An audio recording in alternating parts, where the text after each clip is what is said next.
Então, pessoal, na aula de hoje eu vou falar com vocês aqui um pouco sobre métodos de controle de velocidade e torque do motor de indução trifásico, tá? Na aula passada a gente tinha visto ali alguma coisa sobre, uma aula sobre a parte ali da curva de conjugado do motor de indução, né? Como que era a construção dela a partir dos diagramas de fluxo magnético. Então, só relembrando aqui, a gente tinha visto que basicamente a carga aqui, né, do motor de indução, o efeito físico que ocorre no motor de indução em função da elevação da carga, é o ângulo de fator de potência do circuito do rotor, tá? Então, só relembrando aqui, a gente tinha o circuito do rotor, e aí quando a carga era vazia, quando o motor estava operando em vazio, esse cara aqui era desprezível e o fator de potência do rotor era praticamente unitário, né? Porque a tensão induzida aqui nas barras só enxergava praticamente essa resistência R aqui, que é uma constante.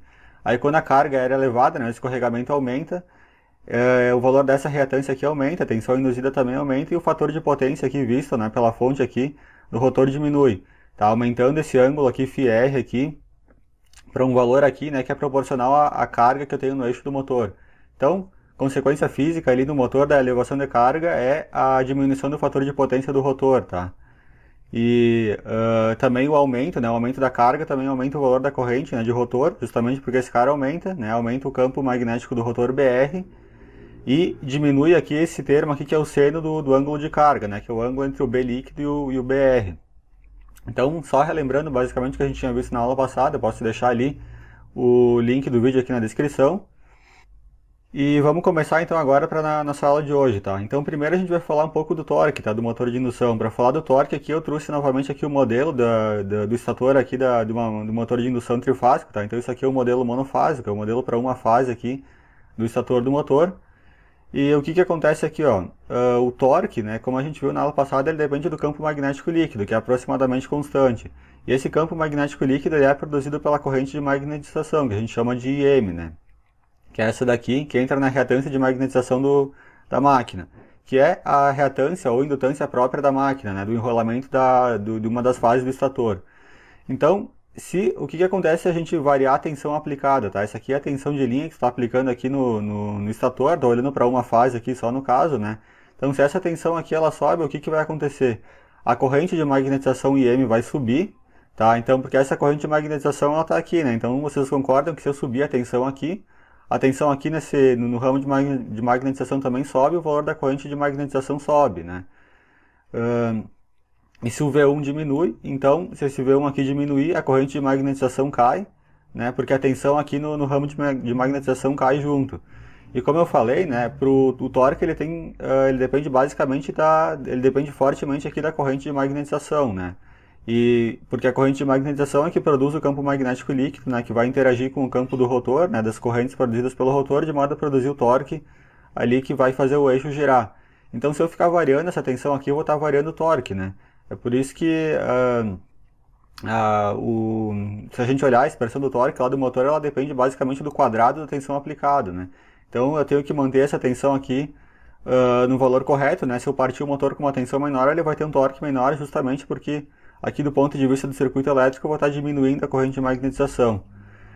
Agora, se eu deixar o V constante aqui e variar a frequência dessa tensão aplicada aqui, o que vai acontecer? Tá? Qual o fenômeno físico que ocorre aqui na máquina? A impedância aqui, né, que tem relação com a frequência, é a reatância aqui são as reatâncias aqui do motor, né? A gente tem o X1 aqui, o X2 e o XM. Né? Esses dois caras aqui, eles são praticamente desprezíveis frente ao valor do XM, né?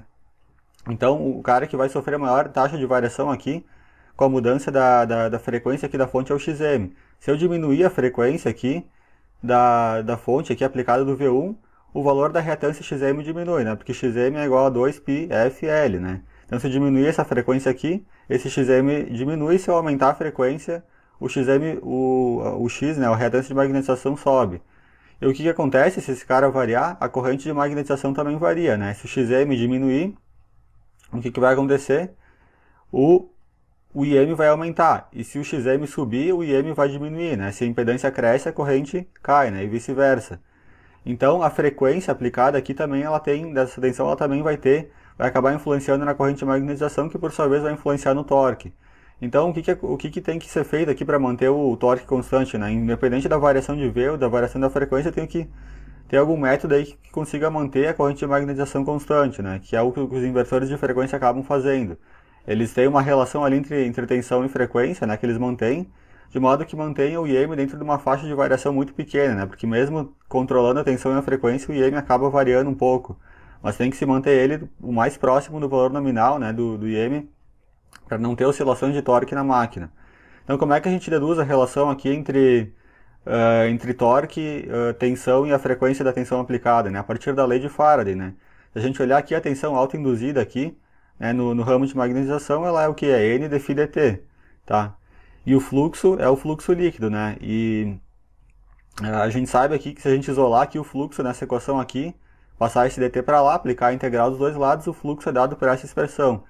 E como a gente aplica uma tensão senoidal na entrada, a gente espera que a gente tenha aqui uma tensão autoinduzida também senoidal, né? Então a tensão ela vai ser dada por essa expressão aqui, né? Ela tem um valor de pico V vezes seno de ômega t. Se eu colocar esse cara aqui dentro dessa integral, né? A integral do seno aqui vai acabar virando um cosseno.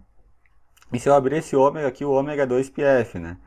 Então o que acontece? Aqui eu tenho a relação que prova que o fluxo magnético, o fluxo líquido da máquina, ele depende da tensão aplicada, né, de forma proporcional à tensão e de forma inversamente proporcional à frequência. Ou seja, se eu aumentar a frequência sem mexer na tensão, o fluxo cai. Se eu aumentar a tensão sem mexer na frequência, o fluxo sobe.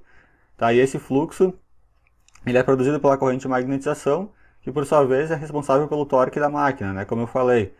Então, se eu aumentar o V aqui, eu tenho que aumentar o F de forma proporcional, né, a não mexer aqui no fluxo e não mexer na corrente de magnetização consequentemente, né. Só que o que acontece aqui, ó, se eu aumentar muito essa tensão elétrica aplicada aqui, V1, né, o que acontece? Essa aqui é a curva é a relação aqui entre o fluxo e a força magnetomotriz, né, ampere espira aplicado. Existe uma região aqui que é chamada de região linear. Então, para um aumento linear aqui, para um aumento de qualquer aqui nessa região da corrente elétrica, eu tenho um aumento proporcional aqui no fluxo. Mas se eu chegar nessa região aqui, que é a direita do pontilhado vermelho, que é a região saturada, né, um pequeno aumento de fluxo aqui, ele requer um aumento gigantesco aqui na corrente, né, e aí a gente diz que a máquina aqui, né, que o material ferromagnético da máquina ele já está saturado. Então, se eu aumentar muito a tensão aqui, tá? Muito essa tensão de entrada aqui, que vai refletir no aumento de V aqui nessa expressão, o fluxo que vai ser exigido vai ser um fluxo muito alto. Se esse fluxo subir muito além dessa região aqui, a corrente elétrica aqui sobe bastante, né? Ou seja, esse M aqui, que produz a força magnetomotriz ali do fluxo, ele vai diminuir. Aliás, ele vai aumentar, né, de forma muito abrupta aqui, justamente porque a permeabilidade magnética cai, né? A permeabilidade ela é a inclinação dessa curva. Então, se aqui já não tem mais inclinação, a permeabilidade cai. Essa indutância aqui, que é a indutância própria aqui de magnetização, ela cai e a corrente elétrica aumenta bastante, tá? Então, do ponto de vista do circuito elétrico, é a indutância que cai, né?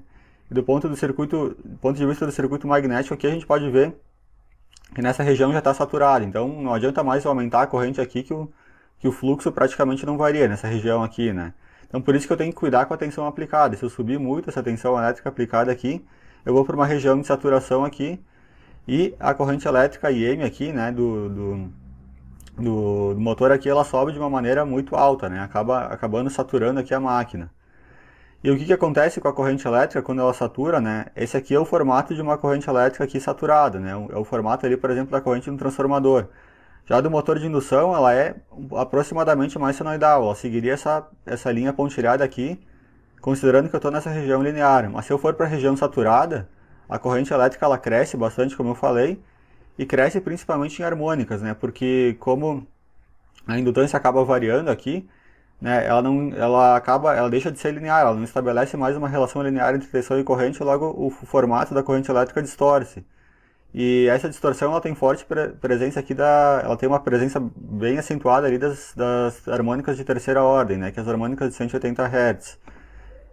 Assim como também de outras harmônicas. E essas harmônicas elas podem acabar produzindo um torque, né, de frenagem no motor, né, o campo magnético produzido por essas harmônicas acaba atuando como um freio ali, um torque de frenagem ou de vibração, né. É por isso que tem que cuidar ali